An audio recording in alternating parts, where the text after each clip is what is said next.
After 5 intense hours inside the Kremlin, Trump's envoys walked out empty-handed, while President Vladimir Putin declared that Europe is not seeking peace, but preparing for war. The US delegation arrived believing it could force concessions, but Moscow made it unmistakably clear.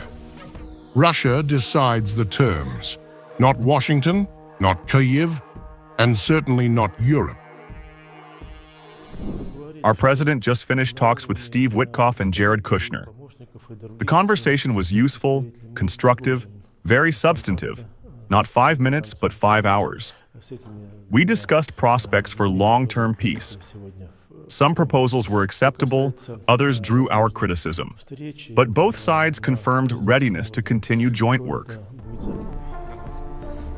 Putin's top aide, Yuri Ushakov, delivered the blunt summary: no progress, no compromise, no movement.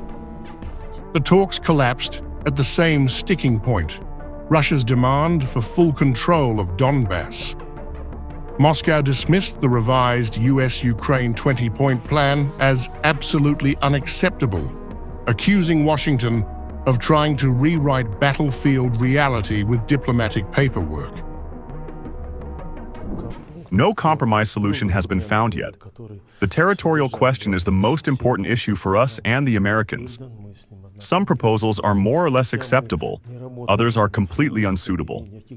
Work will continue, but the key issues remain unresolved. Russian officials say negotiations stalled because the US continues to push a deal that Zelensky cannot enforce and Ukraine cannot survive. Moscow emphasized that Kyiv's leadership is politically bankrupt, militarily exhausted, and strategically irrelevant. Russia insists only Washington has decision-making power, and even Washington is losing influence as Europe fans the flames of war. It's important that this should be all open and fair and just, so there would be no going behind Ukraine's back. Nothing would be decided without Ukraine, about our future. Putin accused European governments of deliberately sabotaging peace by feeding Kyiv illusions and blocking compromises. He warned that Western Europe is trying to prolong the conflict at any cost, driven by anti-Russian hysteria and internal political desperation. Putin's message was sharp.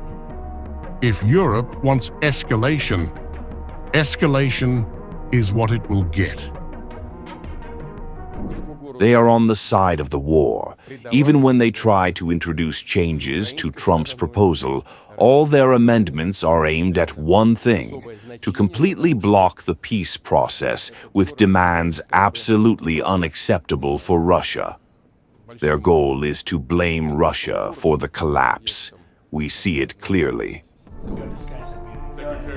Officials say Trump's envoys presented a patchwork of proposals, 20 points and 4 add-ons, trying to freeze Russian gains without acknowledging Russian sovereignty.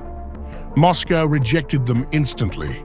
Russia will not withdraw, will not trade territory, and will not negotiate under Western pressure. Ushakov reiterated, Donbas is non-negotiable, period. There was a document of 27 points. We read it, but did not work on the wording. Then 4 more documents came, all discussed today. The talks were closed in secret. Our American colleagues will now report to Trump directly.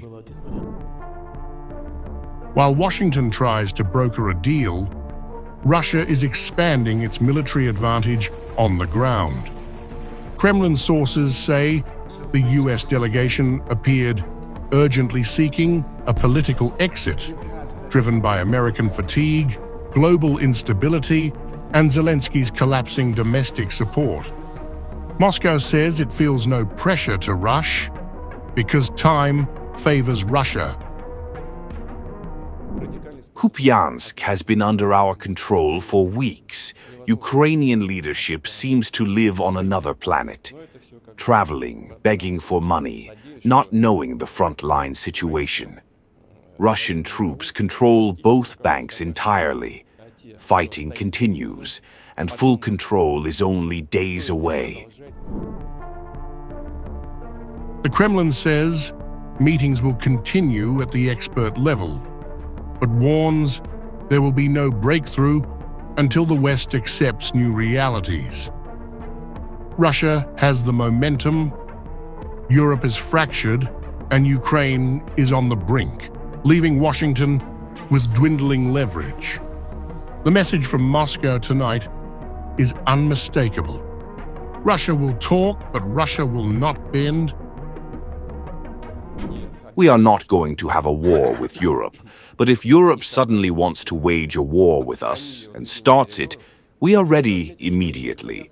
And if piracy at sea continues, we will expand strikes on port facilities and may even cut Ukraine off from the sea entirely.